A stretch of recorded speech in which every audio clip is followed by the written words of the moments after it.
है कि शायद ये धूल है, लेकिन वो धूल नहीं था, वो क्या था, वो एक स्पेक था। छोटे से कीड़े को भी जीने का इच्छा है, वो अपने आप को किस्मत के हवाले कर दिया है। Hey guys, welcome back to our channel Economics Classes। मैं हूं अंकिका, आप सबकी मेंटोर, और आज हम आ गए हैं हमारे ट्रेजर चेस्ट बुक की फोर्थ पोएम, जो कि है कंसिडरेबल स्पेक।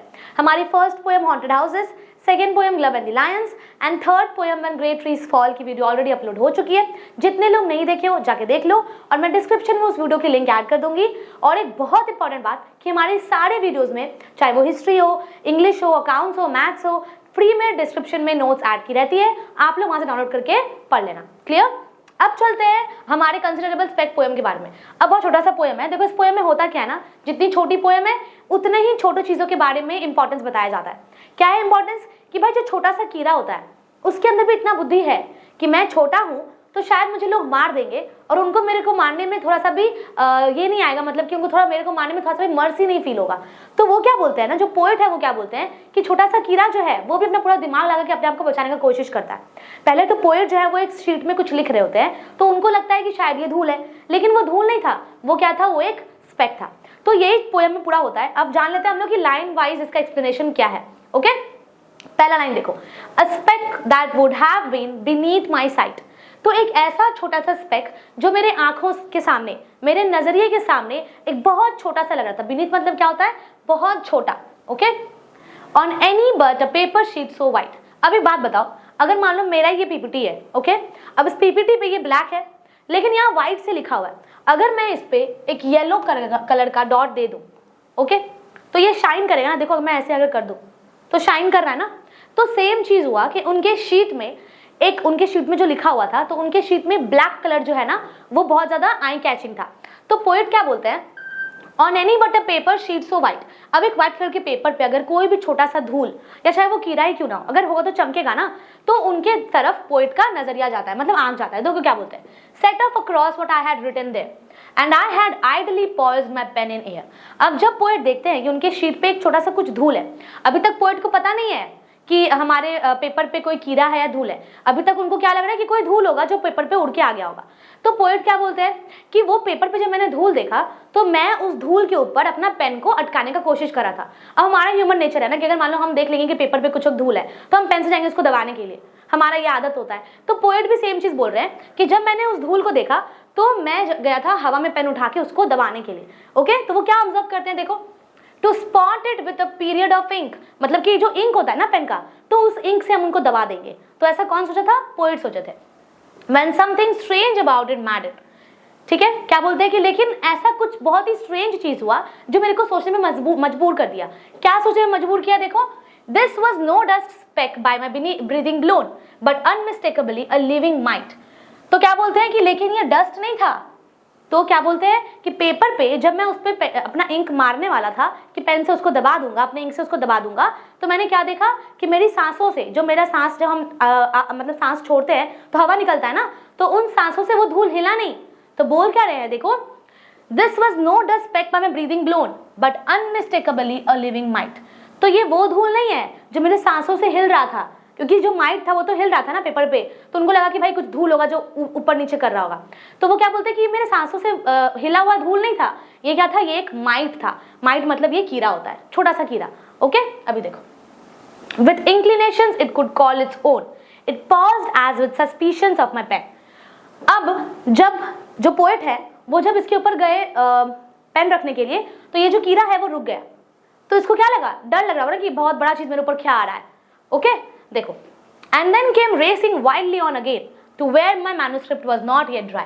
अब जब यहाँ पे कीड़ा था और जब पोएट इसके ऊपर गए हाथ रखने, तो उनको रियलाइज हो गया ना कि नहीं, मेरे को इसके ऊपर हाथ नहीं रखना है। क्यों? क्योंकि वो मेरे सांसों से हिलता हुआ डस्ट नहीं है, वो क्या है, वो माइट है, जो एक लिविंग माइट है। तो जब वो देखा कि मेरे ऊपर एक पेन आ रहा है या फिर मेरे ऊपर कोई बहुत बड़ा ऑब्जेक्ट आ रहा है, तो वो यहाँ से उठ के कहाँ चला गया, जहाँ पे पोएट लिख रहे थे ना, तो मैन्युस्क्रिप्ट में कहीं बीच में चला गया, अपने आप को बचाने के लिए भागते हुए गया। ओके, देखो, then paused again and either drank or smelt with loathing, for again it turned to fly, plainly with an intelligence I read। तो अब पोएट क्या बोलते हैं, अब जब वो कहीं एक पेपर पे जाके कहीं रुक गया, मतलब मान लो अगर ये पूरा पेपर है, एक मान लो अगर पूरा शीट है, तो यहाँ पे अगर ये स्पेक था, सॉरी माइट था, तो माइट यहाँ से उठ के मान लो यहाँ आ गया। क्यों? क्योंकि उसके ऊपर बहुत बड़ा ऑब्जेक्ट आ रहा था। तो अगर ये यहाँ आ गया तो पोएट क्या बोलते हैं कि यहाँ आके वो रुक गया, शायद उसको वो स्मेल अच्छा लगा, लेकिन फिर मैंने ऑब्जर्व किया, मतलब पोएट ने ऑब्जर्व किया कि वो फिर वहां से भी हिल गया, शायद उसको वो स्मेल पसंद नहीं आया होगा, जो इंक का स्मेल है वो उसको उतना अच्छा नहीं लगा होगा, या फिर जब वो उस इंक को पिया होगा तो उसको अच्छा मजा नहीं आया होगा, उसको वो स्मेल या फिर उसको पीने के बाद उसको अच्छा बिल्कुल भी नहीं लगा होगा, इसलिए वो उस जगह से भी हिल जाता है। Plainly with N intelligence I did, और ये कितना बड़ा इंटेलिजेंसी का बात है कि भाई ये जो छोटा सा माइट है इसको इतना भी बुद्धि है कि मेरे को अगर अपना जान बचाना है तो मेरे को ऐसे भागना होगा। तो पोएट क्या बताते हैं कि छोटे से कीड़े के अंदर भी इतना बुद्धि होता है। ओके, नेक्स्ट स्लाइड देखो क्या बोलते हैं, it seemed too tiny to have a room for feet. अब पोएट क्या बोलते हैं कि ये इतना छोटा सा था, इतना छोटा सा था कि पेपर पे दिख भी नहीं रहा था, ठीक है, too tiny yet must have had a set of them complete to express how much it didn't want to die। अब वो जिस तरीके से भाग रहा था ना पूरे इंक पे, ठीक है, पूरे पेज पे, तो क्या दिखाता है कि वो एक्सप्रेस कर रहा है कि हम छोटे हैं तो क्या हो गया, मेरे को जीना है, तो अपने आप को बचाने के लिए वो एक जगह से दूसरी जगह बार बार भाग रहा है। अब आप खुद सोचो, जब हम लोग रास्ते पे चलते हैं तो अगर मान लो हमारे यहाँ पे अगर मान लो कोई कुत्ता जा रहा होता है तो हमें दिखता है ना कि कुत्ता है, पैर नहीं रखना है वरना हमें पीछे से काटेगा, है ना, हमारे पीछे पड़ के काटेगा। लेकिन अगर मान लो कोई चींटी होता है तो हम सोचते हैं कि हाँ नीचे देख के चलते हैं कि क्या पता किसी चींटी में पैर ना चला जाए, लेकिन हम क्या सोचते हैं कि भाई छोटे से कीड़ा का क्या ही वजूद है, मर भी जाएगा तो कोई उतना फर्क नहीं पड़ेगा। तो पोएट क्या बोलते हैं कि छोटा सा कीड़ा जो था, जो माइट था, उसको अपने आप को बचाने के लिए कितना कोशिश करना पड़ा, वो एक जगह से दूसरी जगह भाग रहा है। तो पोएट क्या बोलते हैं कि बड़े बड़े चीजों से ये फर्क नहीं पड़ता, छोटे से कीड़े को भी जीने का इच्छा है, और वो हम लोगों को इस मैन्युस्क्रिप्ट पे दिख रहा था। क्या लिखा था देखो, to express how much it didn't want to die, express कर रहा है कि भाई कितने हद तक उसको जीने का इच्छा है। Clear, next, it ran with terror and with cunning crept, ऐसा दिखा जैसे मान लो बहुत चालाक है, अपने आप को बचाने की कोशिश कर रहा है, जिसके हाथ में वो पेन है तो वो सोच रहा है कि ऑब्जेक्ट कितना बेवकूफ है, इसको पता नहीं कि हम लोग को बचा लेंगे, तो देखा कि भाई कितना ज्यादा चालाक था वो might. It flattered I could see it hesitate. Then in the middle of the open sheet, cowered down in a desperation to accept whatever I accorded it of fate.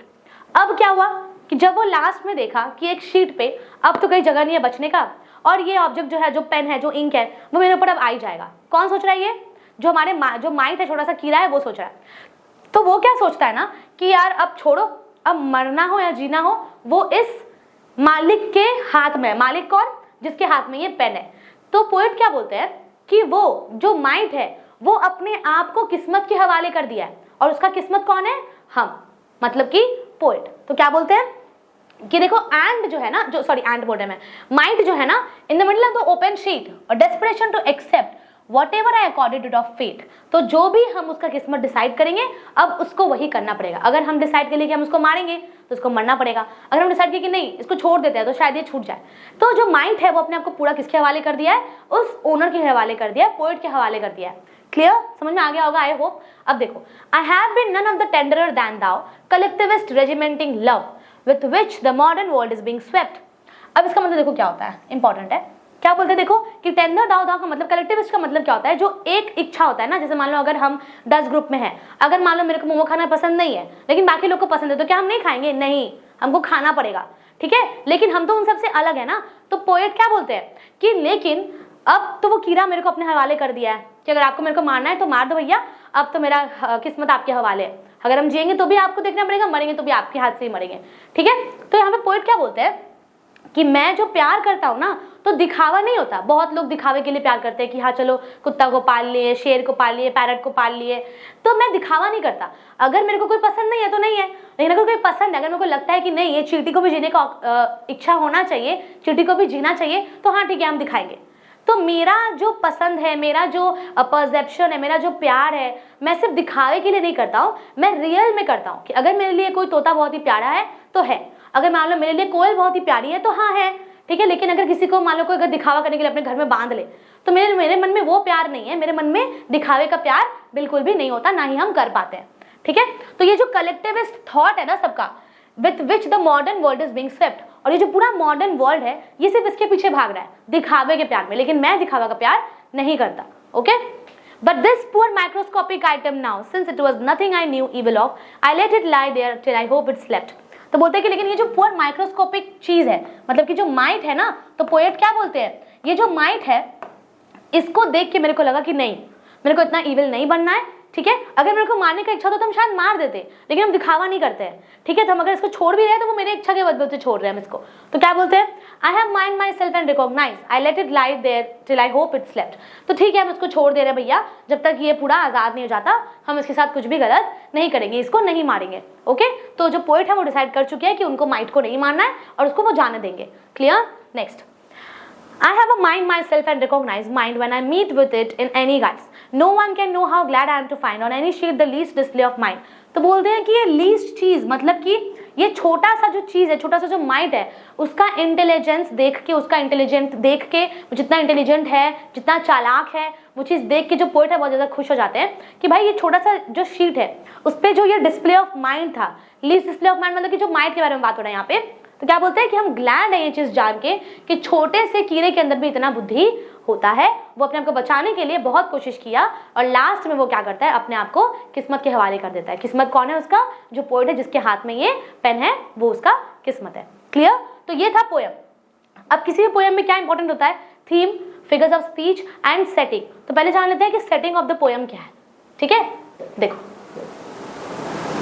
पहला इंडोर सेट हुआ है, most likely इन Robert Frost study और writing room.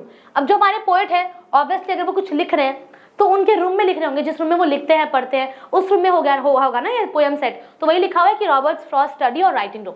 This is evident from the mention of a manuscript and paper on the desk और writing surface. तो ये कहाँ पे हुआ है? किसी राइटिंग सरफेस पे, किसी डेस्क पे हुआ है, क्योंकि उस पर रख के लिखते होंगे हमारे रॉबर्ट फ्रॉस्ट। ओके, टाइम क्या देखो, कोई स्पेसिफिक टाइम मेंशन नहीं किया है, but the setting feels quiet and introspective suggesting a peaceful and solitary moment. अब मान लो अगर कीड़ा दिख रहा है, ठीक है, वो पेन है, कीड़ा चुपचाप से चल रहा है, अपने आप को बचा रहा है, बहुत सारा साइलेंट मोमेंट दिख रहा है ना वहाँ पे, तो कोई स्पेसिफिक टाइम मेंशन नहीं किया है, लेकिन एक पीसफुल एनवायरनमेंट है। When Frost is writing or editing, possibly daytime when he is at work. Situation क्या है देखो, poet is deeply focused on his writing when he notices a tiny speck moving across the sheet of paper. This small interruption shifts his attention from his literary work to an observation of life. तो ये जो small interpretation है, कौन है इनके बीच में, कौन interfere कर रहा है? वो छोटी सी जो माइंड है वो। तो बोले छोटा सा जो इंटरप्रेशन था, इंटरप्शन था, वो क्या करता है, उनके अटेंशन को शिफ्ट कर देता है। लिटरेरी वर्क जो वो लिख रहे थे वो वर्क को छोड़ के कहाँ पे ले जाता है उनका ध्यान को? लाइफ के ऑब्जर्वेशन पे, इंटेलिजेंस के ऑब्जर्वेशन पे। और क्या बताना है, बता रहे हैं वो कि even in something so small, कि छोटे से बुद्धि के अंदर भी इतना इंटेलिजेंस होता है। तो अपने लिटरेरी वर्क को छोड़ के उनका ऑब्जर्वेशन एक ऐसी दुनिया की तरफ जा रहा है जहाँ पे जो छोटे छोटा कीड़ा भी होता है, छोटे जो चीज होते हैं उनके अंदर भी इतना इंटेलिजेंस होता है। क्लियर? ये था सेटिंग। अब चलो फिगर ऑफ स्पीच। तो राइमिंग स्कीम तो बहुत ही इरेगुलर है। ऑक्सीमोरन क्या होता है? Adjective use for noun and contrary to the noun's quality, जो कि है कंसिडरेबल स्पेक। इमेजिनरी मतलब देखो, अब हम लोगों को ना एक इमेजिनेशन मिला है जिससे हम लोग इमेजिन कर पा रहे हैं। Visual imaginary has been deployed to show the mite's movement. एक मूवमेंट हम लोग अपने दिमाग में बैठा रहे हैं ना कि माइट शायद उठ के वहां गया होगा, तो कहाँ क्या दिखाता है? इमेजिनरी दिखा रहा है। ओके, ऑलिटरेशन मतलब जब कॉन्सोनेंट साउंड्स का रिपीटेशन होता है, बार बार मैं बताती हूँ आप लोगों को, कॉन्सोनेंट साउंड की रिपीटेशन होगा तो हम लोग उसको बोलेंगे ऑलिटरेशन। यही फिगर ऑफ स्पीच। मान लो यहाँ पे देखो क्या लिखा है, बीन और beneath, B consonant B consonant, alliteration. Made और me, M consonant, breathing, blown, B consonant, something strange, S consonant, called, call, C consonant, my manuscript, M consonant, two tiny T consonant have had H consonant, cunning and crept, C consonant, with and which, W consonant, mind and M consonant. Okay? Anaphora का मतलब क्या होता है? जब consecutive lines के साथ sentence शुरू होता है विदाउट एनी पंक्चुएशन मार्क। मान लो कोई पंक्चुएशन मार्क नहीं है लेकिन सेंटेंस एक लाइन से दूसरे लाइन में चला जाता है तो हम लोग उसको बोलते हैं एनाफोरा। ओके, अब देखो एनाफोरा का एग्जाम्पल दिखा देती हूँ आप लोग को। ये सेंटेंस में देखो, कोई फुल स्टॉप नहीं है, कोई पंक्चुएशन मार्क नहीं है, लेकिन लास्ट में पंक्चुएशन मार्क है। मतलब हम लोग एक सेंटेंस में पंक्चुएशन मार्क लगाए बिना ही दूसरे सेंटेंस में गए हैं तो ये क्या दिखाएगा? एनाफोरा। Okay, clear? देखो उसके बाद inversion, the structure of sentence is altered. This was no dust speck, sorry, okay, by my breathing blown plainly with an intelligence I dealt, yet must have had a set of them complete or initiate the least display of mind. तो ये तो मान लो हो गया हमारा inversion. Enjambment का मतलब क्या होता है? Sentence continues next line and the lines do not have any punctuation mark in the end. Sorry, enjambment का मतलब तो ये होता है। और एनाफोरा जो था ना, एनाफोरा का मतलब क्या होता है भाई? देख लो एक चीज गलत हो गया है कि जब एक सेंटेंस में वर्ड्स का रिपीटेशन होता है, देखो यहाँ पे I let it lie there till I hope it slept, I have a mind myself and recognize. तो यहाँ पे देखो सेंटेंस में सेम वर्ड का रिपीटेशन है तो ये एनाफोरा होगा, ओके। लेकिन अगर मान लो एक सेंटेंस उस सेंटेंस में कूद जाता है बिना पंक्चुएशन तो वो एंजाम्पमेंट होता है, ओके। क्लियर, थोड़ा सा मिस्टेक हो गया था, उसको इग्नोर कर दो। अब बहुत इंपॉर्टेंट क्या है, theme of the poem, okay. Theme of the poem देखो, poem considerable spec deals with the importance of the human proficiency of the mind and feelings। the poet क्या appreciate करते हैं, उस mind को जो straight forwarded है, और man इस poem में क्या दिखाता है कि एक mind जो कितना straight forwarded हो सकता है। theme of this poem is more specifically the importance of the display of mind। अब ये जो poem का theme है वो specifically क्या बताता है, display of mind, किसी का intelligence, ओके। देखो, it highlights the importance of having one's own mind। अगर मान लो माइंड के पास अपना दिमाग नहीं होता तो वो मर जाता ना आज तक, तो वो उस दिन मर जाता, लेकिन उसके पास खुद का बुद्धि था, अपना खुद का बुद्धि होना बहुत जरूरी होता है, ओके।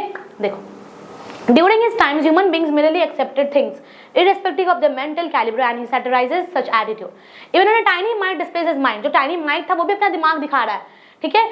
अब कहीं कहीं बीच बीच में दौड़ रहा है, पॉज करता है, उड़ता है, अपने को बचाने की कोशिश कर रहा है। The narrator appreciates the tiny creature for displaying minds. और नरेटर जो है वो अप्रिशिएट करते हैं छोटा सा कीड़ा को अपना दिमाग को दिखाने के लिए, भाई तुम्हारे अंदर कितना इंटेलिजेंस है, ओके। 3 पॉइंट है, देख लो। अवेयरनेस एंड इंटेलिजेंस क्या दिखाते हैं, speaker notices a tiny speck, क्या देखते हैं, on his writing paper instead of dismissing it he observes that mind shows science of consciousness and effort to survive.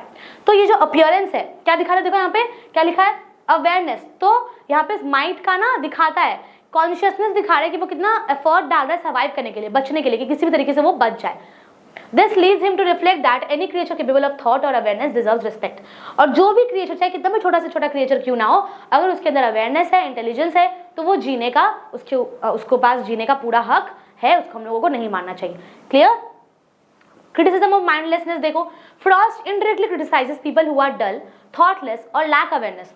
तो यहाँ पे एक और चीज है जो छुपा हुआ है, जो हमारे रॉबर्ट फ्रॉस्ट है वो क्या बताते हैं कि जिसके अंदर इंटेलिजेंस नहीं है, डिस्प्ले ऑफ माइंड वो अच्छी तरीके से नहीं करता, उसको जीने का हक नहीं होना चाहिए।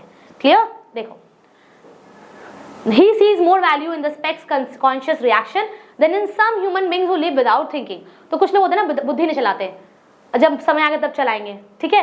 तो पोइट क्या बोलते हैं भाई, रॉबर्ट फ्रॉस्ट क्या बोलते हैं कि भाई देखो, जो लोग, क्या लिखा है देखो, in the speck conscious reaction than in some human beings who live without thinking. जो स्पेक है वो इतना कॉन्शियस है, इतना इंटेलिजेंसी दिखा रहा है अपना, ठीक है, लेकिन उससे तो अच्छा ही है ना जो ह्यूमन अपना बुद्धि दिखाते ही नहीं है, दिमाग चलाते ही नहीं है, उनसे तो बहुत बेटर है माइट, तो उनसे तो बहुत बेटर होता है ना माइट। अभी देखो, रिस्पेक्ट फॉर ऑल लाइफ। एक चीज और है जो बहुत इंपॉर्टेंट है कि even the smallest form of life the poem suggest that intelligence is not limited to size of species. तो क्या बोलते हैं कि इंटेलिजेंस जो है वो साइज या स्पीसीज पे डिपेंड नहीं करता, वो हर किसी के पास होता है, फर्क बस इतना है कि कौन किस तरीके से डिस्प्ले करता है अपना दिमाग, ओके। और हर छोटे इंसान को, चाहे कितना भी छोटा से छोटा चीज क्यों ना हो, उसको जीने का हक होना चाहिए। Human perception and reflection, the poet uses a tiny incident to reflect on a larger truth। अब जो पोएम है, एक छोटा सा पेपर जिसपे एक माइट आके गलती से बैठ गया और उनको किस तरीके से पोइट ने बचाया, एक छोटा सा पेपर और छोटा सा माइट से जो पोइट है वो कितना बड़ा चीज की तरफ इशारा दिखाते हैं, ठीक है। Showcasing Frost typical philosophical and observation style. तो यहाँ पे ये भी हम लोग देखते हैं कि भाई जो रॉबर्ट फ्रॉस्ट है उनका स्टाइल और ऑब्जर्वेंस कितना ज्यादा लेवल हाई है उनका, ठीक है। वो जिस तरीके से सोचते हैं शायद हम और आप ना सोच पाए, ओके। चलो, ये तो हो गया कंसिडरेबल स्पेक का पोएम। अब डिस्क्रिप्शन में इसकी नोट्स मैं ऐड कर दूंगी, वहां से आप लोग डाउनलोड कर लेना। अब हमारा बस एक पोएम बच गया है जो कि पावर ऑफ म्यूजिक, वो पोएम की वीडियो बहुत जल्दी अपलोड हो जाएगी। आप लोगों को क्या करना पड़ेगा, चैनल को सब्सक्राइब कर दो और नोट्स फ्री है तो डाउनलोड कर लो डिस्क्रिप्शन से, ओके। मिलते हैं अगली वीडियो में, till then take care and thank you for watching.